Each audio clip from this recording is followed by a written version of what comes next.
There are so many things that, like, from jump, being thrown into the field in my fellowship, that I was like, wow, like, where was that unit? It would have been so nice to learn that.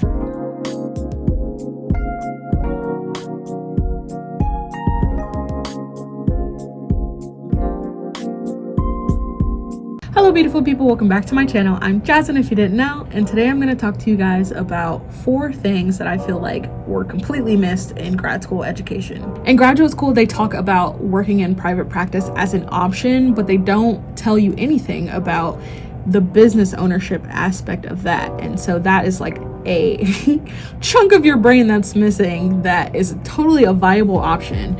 And what I really love about private practice is that you don't need 15 to 20 to 30 years of experience to start your private practice. You can start your private practice 1, 2, 3 years in and be just as good and competent as people who have been in the field for a very long time, if you're willing to put in the work. And the biggest thing that I like about private practice ownership is that it can look exactly how you want it to look. So if you are in those traditional settings and you find that they're not really working for your life and what you need or want, private practice ownership can offer those things. You can be the person that's getting the SLPs that go into the schools. You can be a contractor. You can be a private practice that goes to people's houses. You can be a private practice that has an office. There are so many different options when it comes to private practice, and I feel like when you realize that, it just opens like this whole new like level of freedom that it doesn't feel like you have sometimes when you're stuck in those busy schedules and those tight caseloads. Number 2 is about finding your niche. I feel like we learn so much, obviously, about all of the speech and language disorders there are to know about, and that is great. I love having that knowledge, but I also find a lot of value in finding what you enjoy doing and what you really like learning about. Because when you're excited to learn about it and you're excited to keep up with the latest of information on it, I feel like you can be that much more helpful to your client when you have that specialty and you have all of that knowledge base. I can tell you right now, if I was a person who needed voice therapy and I had the choice between a therapist who lives, breathes, and like loves voice therapy, or me who loves EI, loves speech and language development, but knows a little bit about voice, I'm high-key gonna pick the person who loves voice therapy and knows all of the things there is to know about voice therapy. Nothing against me who is knowledgeable, but someone who knows so much more and has taken the time to learn and deep dive into voice, I think is really, really dope.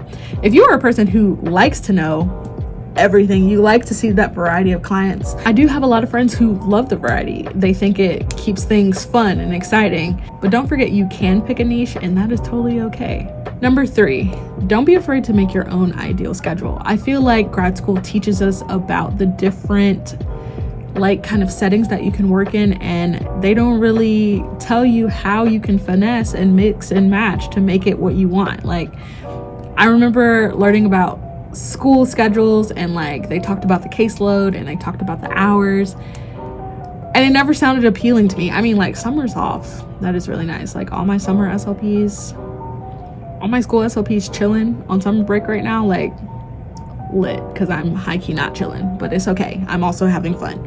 But just know, like, for example, if you're a school SLP but you want that private practice experience, you can have a private practice SLP job in the summer, or you can do half school SLP, half private practice SLP. You can do PR in a hospital so that you can get all of those experiences in those different places. It's not really a cut and dry kind of thing. You can mix and match how you'd like. Last thing, grad school does tell you this in a way, because I feel like the answer is always it depends, but just understand that there is so much information that you have yet to learn. Grad school does a good job of teaching you about the speech and language disorders and kind of what you can expect, and also how to kind of provide that counseling to your patients and to their families. But there are so many things that, like, from jump going into my fellowship, I was like, wow, where was that lesson? I feel like we could have learned that. I'm looking through notes and I'm finding no answer to any of my questions that I have. There's just going to be so many things as soon as you walk out of grad school. It's like as soon as you step that toe off the graduation stage. Life is going to be like, ooh, but did you consider this? And there's so many new things that you have to learn. So always be open to learning. Find an SLP who is loving a certain area and learn all that you can from them, and learn from other professionals too. I hold my OT friends tight because anytime I have a question or my patients have a question, I know exactly who to text to ask, because I don't know all of the answers myself, and that's okay.